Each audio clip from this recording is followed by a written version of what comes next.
this episode of Roadworthy Rescues, we take on refurbishing a big tractor.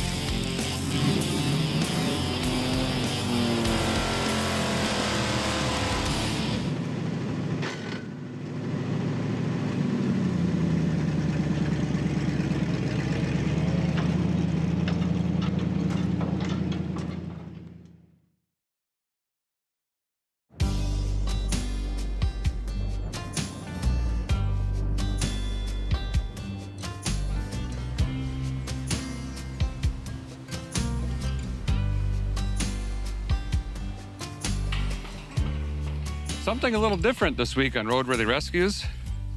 How about a big row crop tractor? This 1978 International 1086. And I've got to drive it over 50 miles back home on the highway. That's great. First time I'm seeing it, let's walk around it, see what it's gonna take to get fired up, and start getting some miles down. So the 86 Series International is probably the most iconic international tractor ever made. If you say, draw me a tractor, bam, here it is. This is the 1086 and it was followed by the 1486 and so forth. This makes 146 horsepower out of a 6-cylinder diesel. It's got an 8-speed transmission back there as well. These were made from 76 to 81. This one's a 78. You could tell because of the way that it is, basically. This one doesn't currently have duals. You can run duals on them. But this was your big farm tractor back in the day. You disc, cultivate, seed, hay, whatever, and I plan to pull a big baler with this thing for hay season. The engine looks like it's had some filters on it. Maybe the injector pump has been messed with. We could walk over to the other side, take a peek at it, and then I guess just jump in the cab and see if this thing fires up. Nope, I'm sure it'll have dead batteries or something. I'll meet you over there. Oh, she's straight piped. Just the way I like them. Oh, look at this.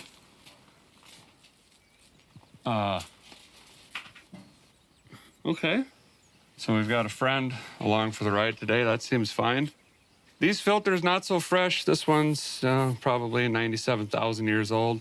It's had a charging whirler at some point, but otherwise we've got a lot of a ridge in here. You can see the IH casting on there. I really don't know how many hours this has. We'll try to figure that out though as we continue to look along. Surprised that it has doors on it. Normally the first thing you do on these is take the doors off. That one's locked, you know, security purposes. These are normally mangled off. We still have a step. That's pretty cool. Rear tires are super weather checked. This thing is raw tin. It does have the dually hub though, so that's great. Let's go around back here and check out the business end. Got the business end of the 1086 back here. Big, beefy, fully adjustable 3-point here. Adjustable drawbar on this, side to side, in and out. And it's got a dual PTO. You've got your 540 PTO and your 1000 PTO there as well. And all the hydraulics and everything else here. You can carry up to, I think, 80 gallons on these. There's a primary and some had an auxiliary tank as well. And you're gonna need that because these are not fuel efficient. If memory serves me correctly, that is correct. Other than that, it's just big red truck. If it ain't red, leave it in the shed, okay? Let's climb in this thing. We got some webs to move. My web deleter 400 here. Yeah, ooh. Pretty sure that was a cockroach. Oh, it's a massive spider, actually. The seat says low hours. Also, I noticed the shifter isn't snapped off. Normally these break right here because you just have to slam these in the gears. All right.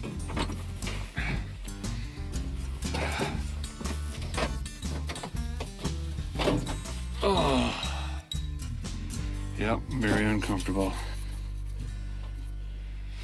Okay, our torque amplifier is gone. Whoop, whoop. that didn't do much torque amplification at all. I love these consoles. It was kind of a precursor to what was going to come in the 80s. We got our ether, headlights, ignition, start button, all your basic stuff.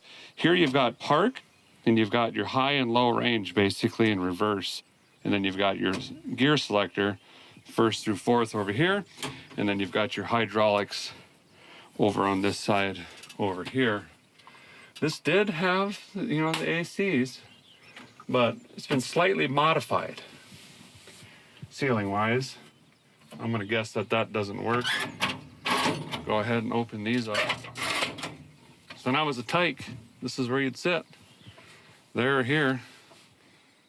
Well, I'm gonna go ahead and see if this thing fires up. We're gonna assume it runs. So I'm gonna bump it off here. Park. Ah, look at that.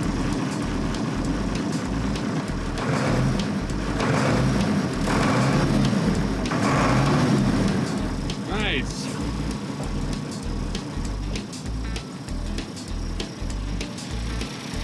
Sounds pretty good. All right, let me crawl it out of the shed. Start getting some miles down. The reason I'm roading this is like a 13,000 pound tractor. I don't have a trailer that's what's bent in half basically, so we're roading it.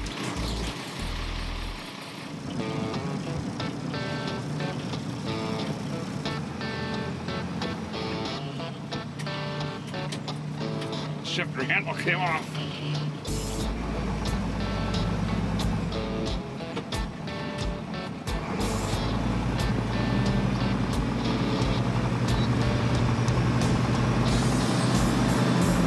Okay, see you guys. Well, this is going to be all of today. Unfortunately, the very first thing I have to do is point this straight down a very steep grade. Speaking of which, I should probably check the brakes.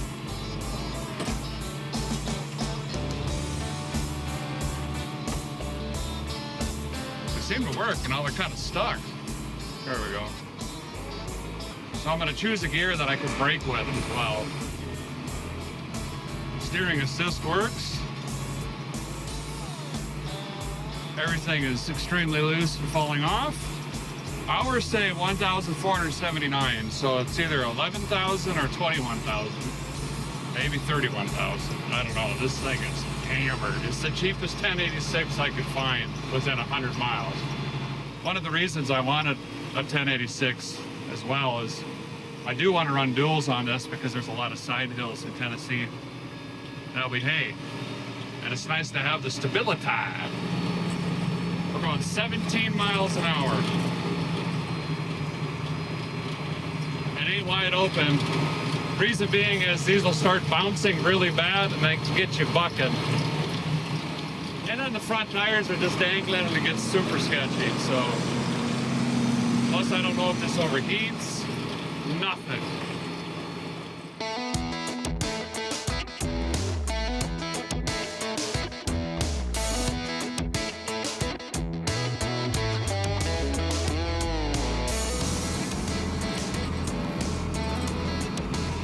Oh, I guess we're throwing it on the interstate. Forgot about that. Why not? Ah! Ah! Ah! Oh, I think we made it. Ever.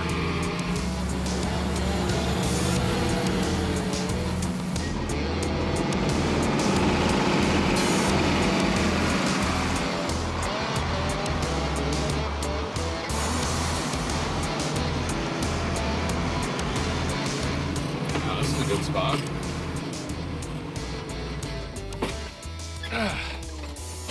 I got a little hungry and a little thirsty, so might as well run in and get something. Boop, boop. Jeep looks small.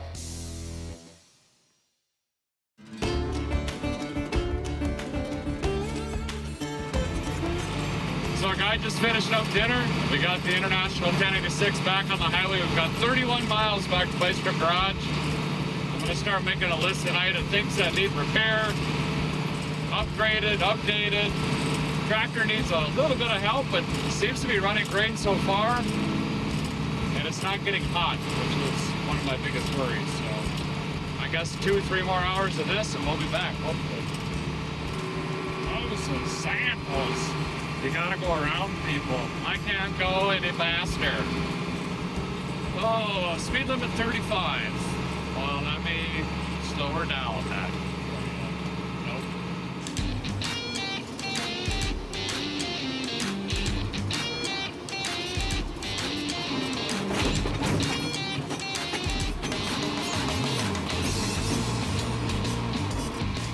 Ah, crap. This is freshly planted. I did not see that. Now I feel really bad. Check on the allergies. Woo!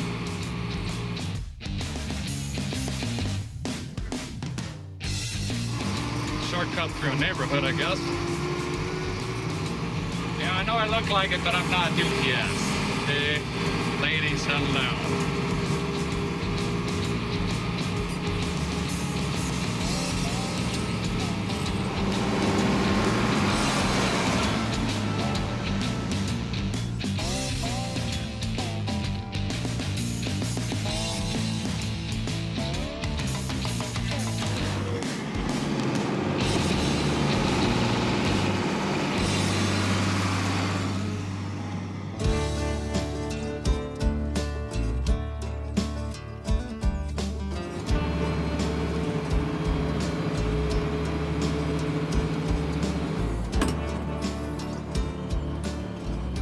Well, what a day. We made it. Over 50 miles on the road.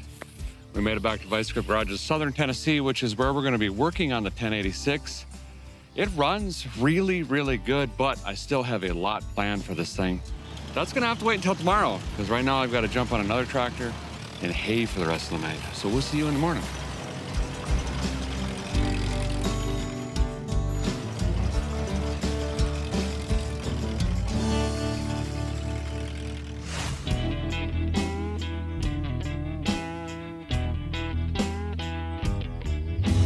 Yesterday, I roaded this 1978 International 1086 over 50 miles to South Central Tennessee here, where we're going to be sprucing this thing up. Now, this 414 runs great, albeit noisy and leaky and smoky, but that's just normal, right? So for once, I don't think I got to do anything with the engine and transmission or anything else like that.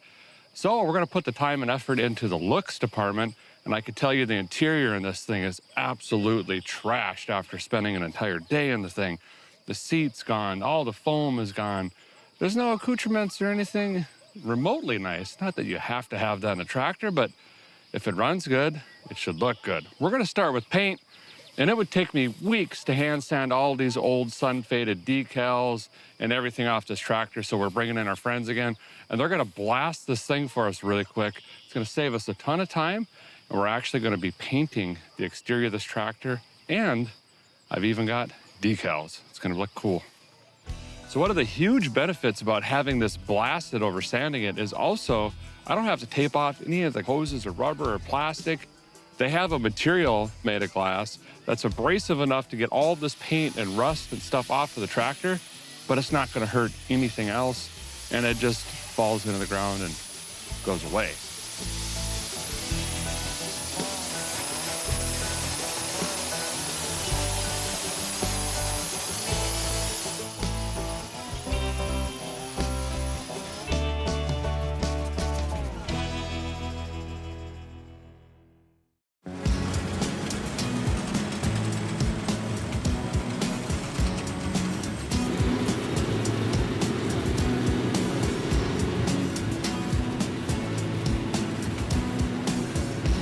So I'm out here making 5x5 brown bales, and I'm using a newer E-Series John Deere tractor.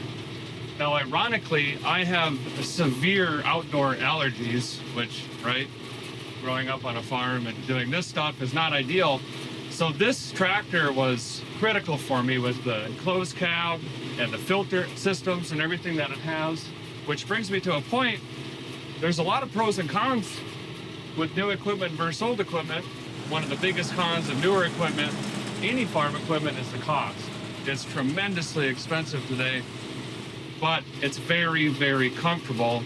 You get air conditioning and fancy radio and lights and very accurate digital displays and gauges and things of that nature that can make farming and ranching a lot easier.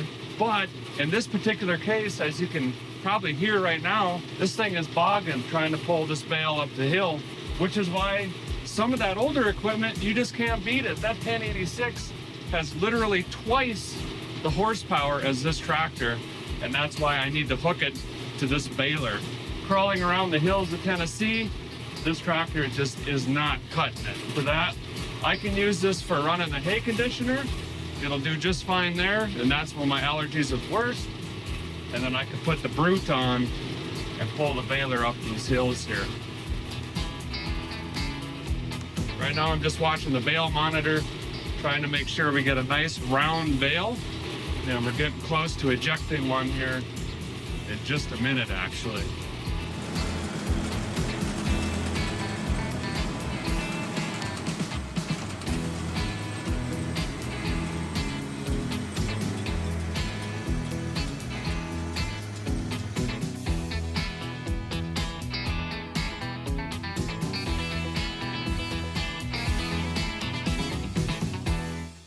Well, the guys have been out here blasting for the better part of a day, and it just goes to show you how much time that's actually saving.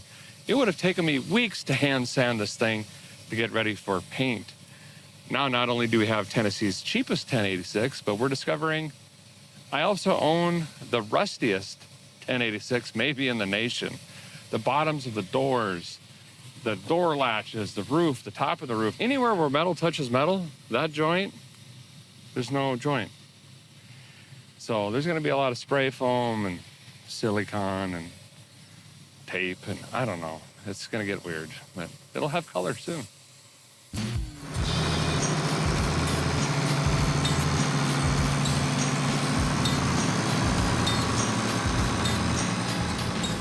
The only way to close the door on a 1086 is to slam it as hard as you can. But after years and years and years of abuse, this whole latch mechanism was basically just hanging by a thread. So the door was flopping around. So I'm welding in this box again, getting some structure back into the cab, trying to weld through rust and bent up stuff. We're not gonna do everything. We're gonna do the basics.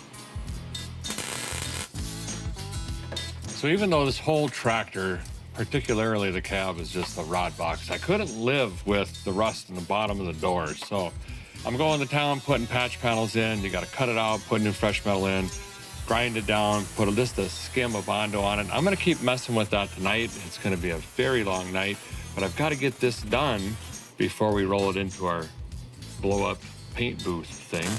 But soon, we'll have color on this thing.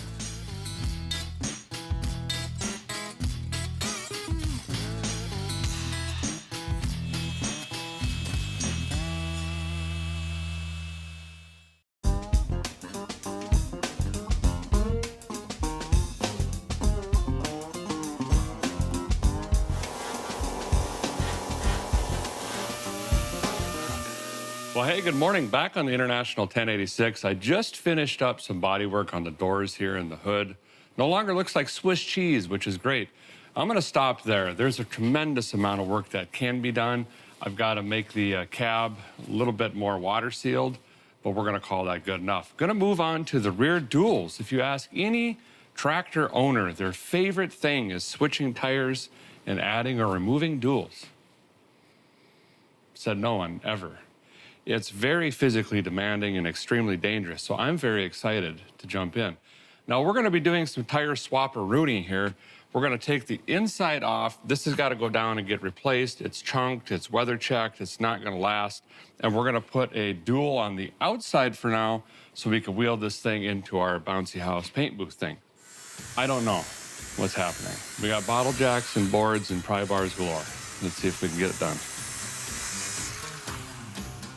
Right now we're playing Jenga. We got some treated 4x4 posts, and I'm cutting blocks out of it. And we're gonna stack blocks, I don't know, 1.5 feet high at least, then jam in a bottle jack. Try to not make it lean any direction. Bottle jack it to where we can get this tire hovering, and then try to slide this off without it toppling over. It's gonna be a good day.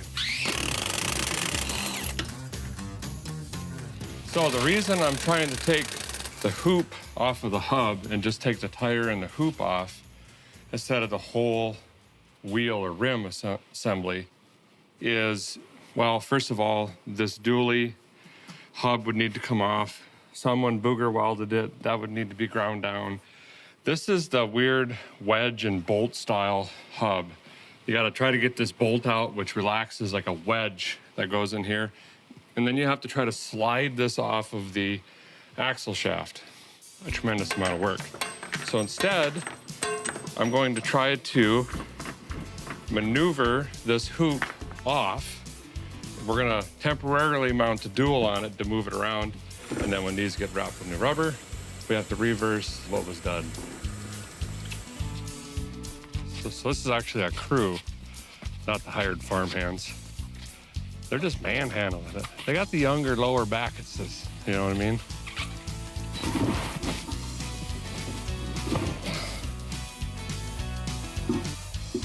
Wind up.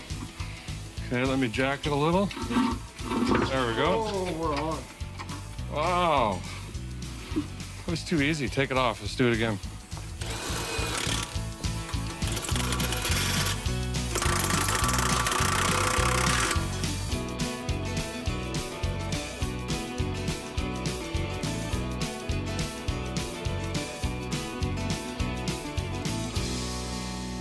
Look, the duals are on, but the insides are gone. Who knew they had disc brakes? They're even drilled. Yeah, sorry about that one. Anyway, now we need to finish sanding the tractor. Yes, we are going to sand at least some of it, not any of this stuff, but the hood panels and things like that. I got to get a couple panels off.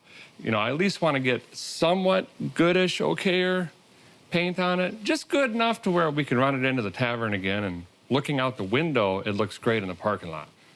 We got a bunch of rot and rust in here, and I need to fix this right because we're in Tennessee. It rains a lot, just like today. We don't want moisture getting into the cab. Plan on doing something with the interior. I gotta patch the roof. So I've talked the crew into helping because there's a lot of metal. So we're using the old International scaffolding system here. Should work fine. Safe.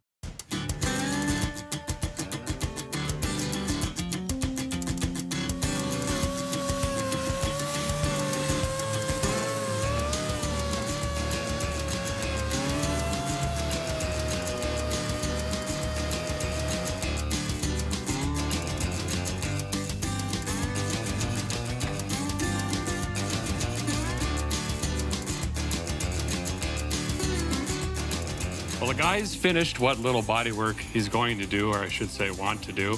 Cab should be pretty sealed up, and boy, is that thing insulated now. It's really gonna keep the heat in. Great.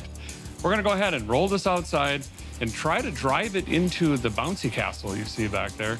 Hopefully the thing fits and the exhaust pipe doesn't burn a hole in the ceiling, because then it would just... Phew.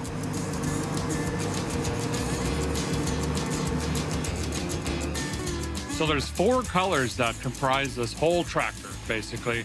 And I'm gonna stick to a traditional look, but I am gonna make a couple small changes. A, because that's just the way I want it. And B, I'm lazy and it'll be easier. So hear me out.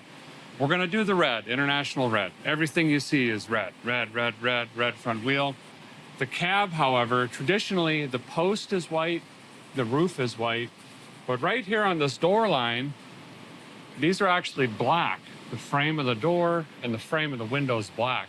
I'm not gonna do that though, because we'd have to come back and tape a third time. I'm just gonna run this line here, The cab will be white. We'll use the textured decal on the back and make sure that that's done correctly. One of the bigger changes you're either going to love or hate is going to be the duals. The hoop was a silver color and the hub was red. Instead of doing that, I'm actually going to paint both wheels, the whole thing, the hoop and the hub, white. Kind of give me some different colors with the cab. And then, of course, you've got the radiator panel up here. This will be white here as well. So those are our main colors. We're going to start with the white, get the cab done, get the wheels sprayed, let that dry, and then we'll come back and blast this red in, and that's when things are really going to start changing. Should be fun.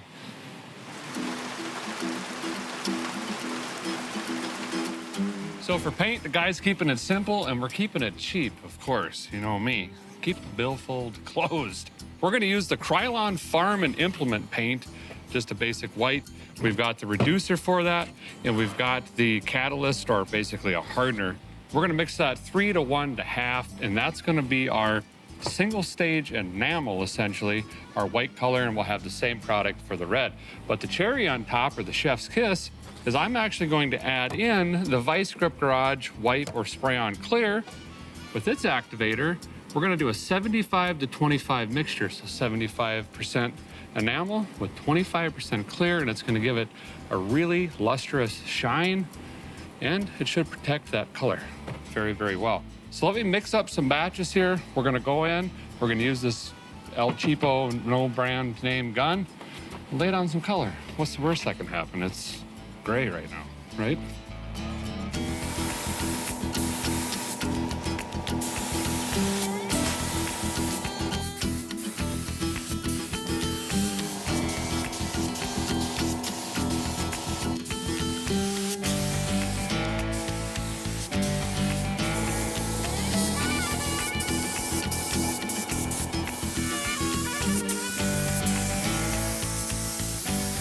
The white's laid on, it looks fantastic, although I have to admit I'm not as agile as Billy Goat anymore. I struggled there a minute, but we're waiting for this to dry. Unfortunately, two things are hindering us. One, I laid it on super thick, and the humidity is very, very high. It's actually raining right now, so it's hindering our dry time.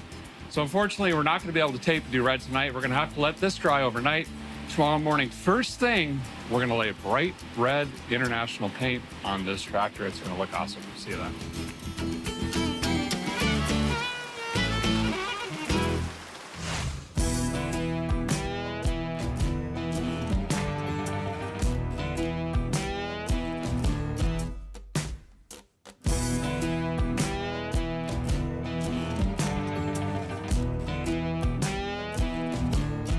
We're back the following morning, getting ready to lay down some red paint on the International 1086. The white looks great. That's all taped off. I've painted a lot of tractors, nothing this big. It's going to be interesting and new. Going to crawl around underneath and do the rear end first, then get into the flat metal. Let's turn this thing red.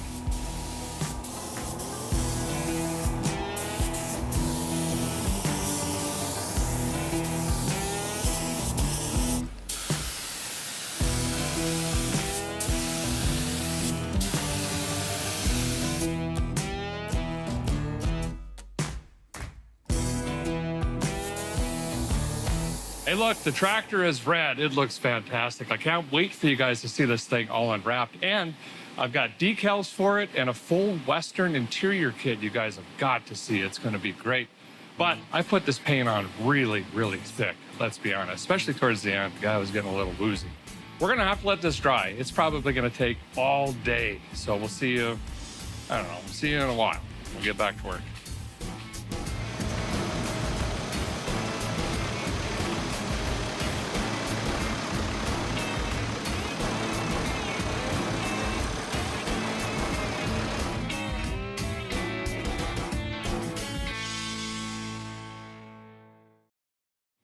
It's our final day on the 78 International 1086, and what a big project this has been. But look, the paint is dry. It looks fantastic.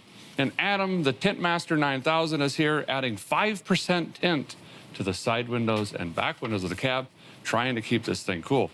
Now, we have a tremendous amount of work. There's panels to go back on, stickers, exhaust, whole bunch of interior pieces, not to mention have to wrestle on the inside tires and put some front tires on. So I've asked the fine folks that help make this TV show to help.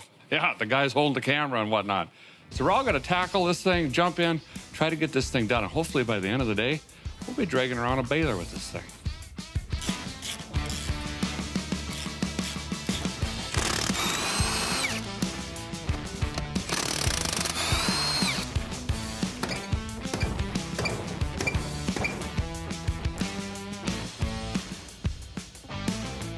Oh, I think I see the problem.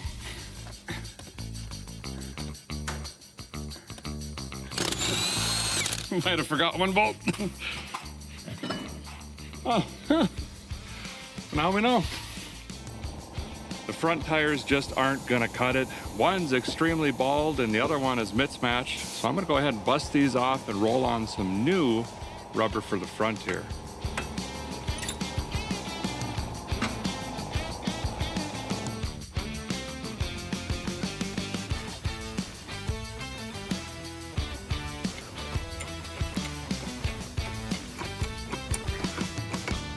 I'm gonna jack this up, take some measurements from the face of this hub to this wheel, and then we gotta bring in the other one, which has 2 options for offset on that wheel. And I think we're gonna have to put it on the closest to the outside lip to put the wheel more in to leave room for the dual. I'm really hoping I nail it the first time because these tires aren't exactly light nor easy to move. So I'm actually trying to use tape measures and protractors, and I might have to get a compass or something, but there needs to be precision.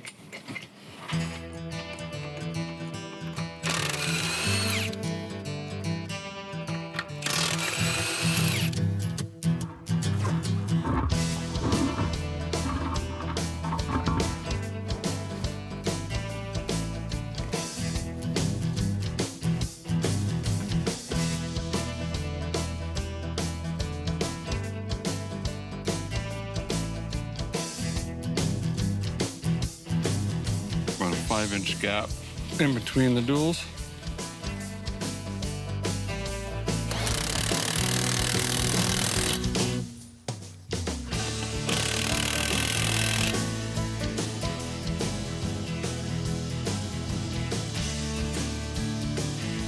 Okay, I'll push, you lift. A little more rotation. There you go. And now let's let the jack do the work. How are we looking?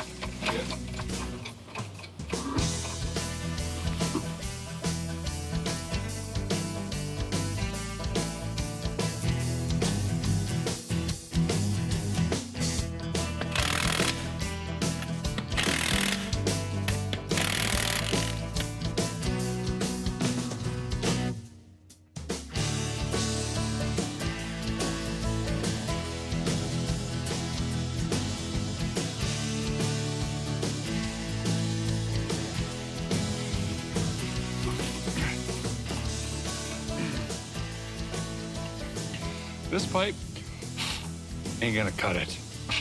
Ha-ha! That.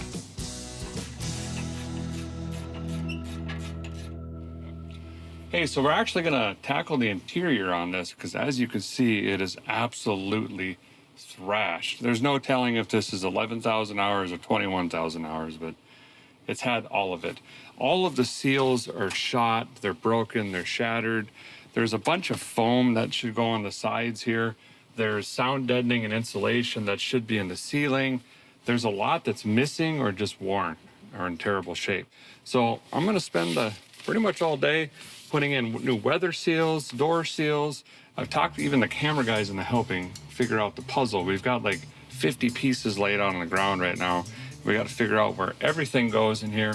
But this interior, when we're done, is gonna be, I'm gonna say it, show quality. So this is the old command center. It's an old 6361-1A. This is a newer one. This is a DC-1A. They're similar-ish. I'm gonna plug it in and hope that it works. I don't know if we have to change any wiring, but essentially it'll show you mile per hour your engine RPM, and then your PTO speed, whether you choose 540, 1000, and then you can set your exhaust gas temperature alarm, and it'll also give you a coolant warning. So this just slides in the dash over here. It has a big pin connector. I'm gonna hook this one up, turn the key on, and hopefully this lights up. I've already verified that we have power on this ribbon connector, so I don't know, we'll just cross our fingers here. Since the guy's going this far with the rig, I figured we might as well make all of the lights work. Yeah, that's right. I voluntarily started working on wiring, and that brought me up to the front here and put in this nice new upper grille assembly, but then quickly realized the bottom grille now doesn't match. A little bit of a rattle can rebuild brought that right back around. I'm an international harvester!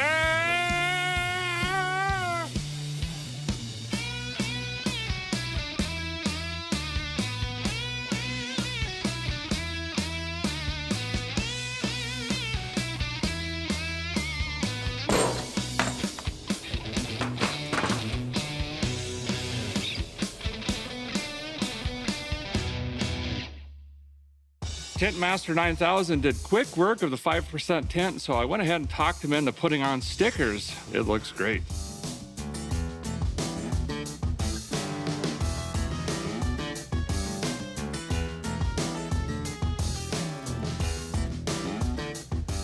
Once again, I talked the crew into helping. There's so many pieces in here.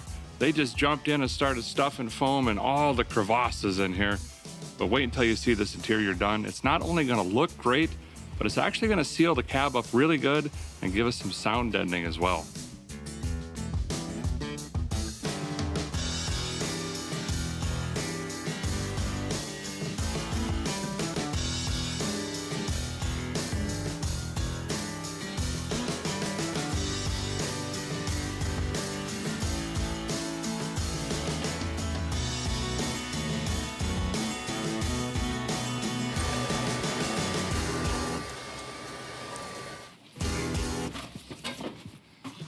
What a transformation this cab has gone through. It looks incredible. It's gonna be quieter. It looks great. And it's gonna be much more sealed.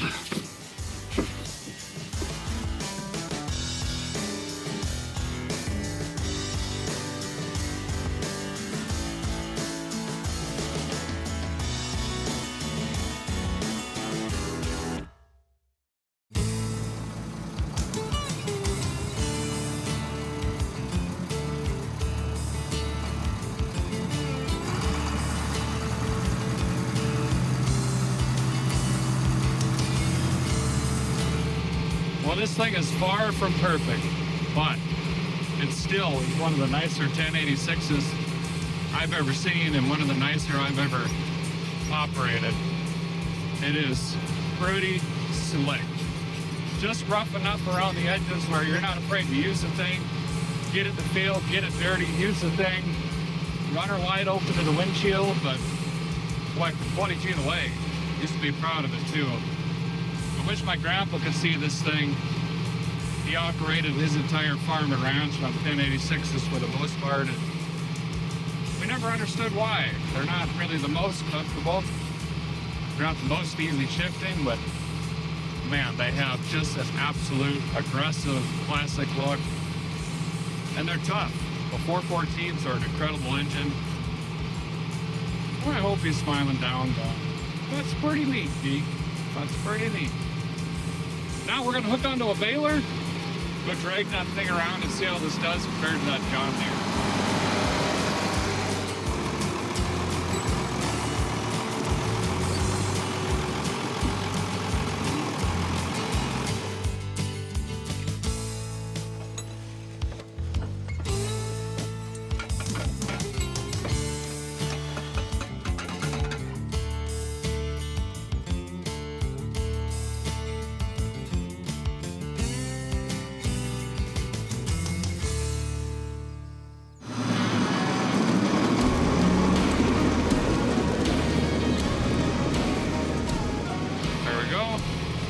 Starting high one.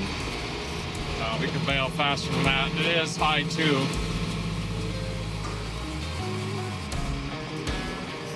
There we go.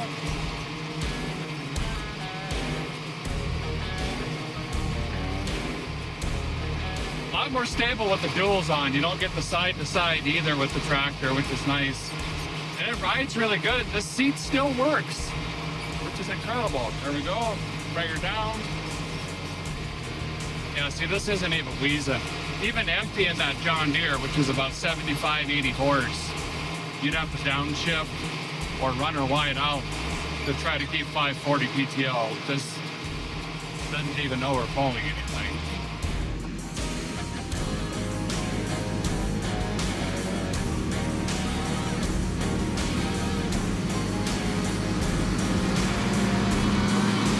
Yeah, sorry, we don't have any actual hay to pick up. I had to scramble and get everything done before about a week of rain hit us. We've been fighting that all week. So I've got everything done. We had a really quick first cut this year, which is actually nice for me. Do a fast turn.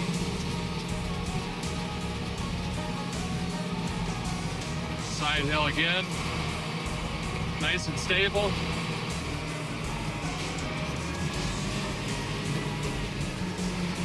We've got a lot left.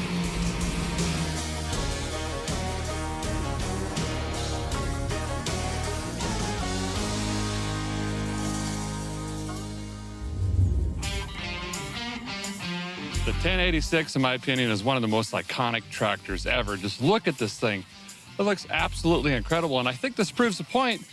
You can have a powerful, comfortable, cool-looking tractor, and you don't have to break the bank and have a huge mortgage to get something new. This thing's gonna do it all. Now, we did have to do a lot of elbow grease. We put new paint on this, albeit just cheap Krylon implement paint with a little bit of Vice Grip Garage Clear. The decal kit, 5% tint of the windows, chrome stack. We put some filters in it, but the engine ran so good. We drove this over 50 miles on the road back here to Vice Grip Garage. One of the big things we did was new rubber. We fought new duals on this thing, inner and outer, and that interior kit, that Western kit, looks absolutely incredible. New seat, new dash decals. We pretty much did everything we could on the inside of this, and now it's comfortable, pulls the baler just perfectly fine. So this ended up being a really nice tractor for not a lot of money, but it's not nice enough a guy can actually use the thing, and that's exactly what I intend on doing. We're gonna put this thing to work. That's going to do it for this episode of Roadworthy Rescues, but stay tuned. There's plenty more to say.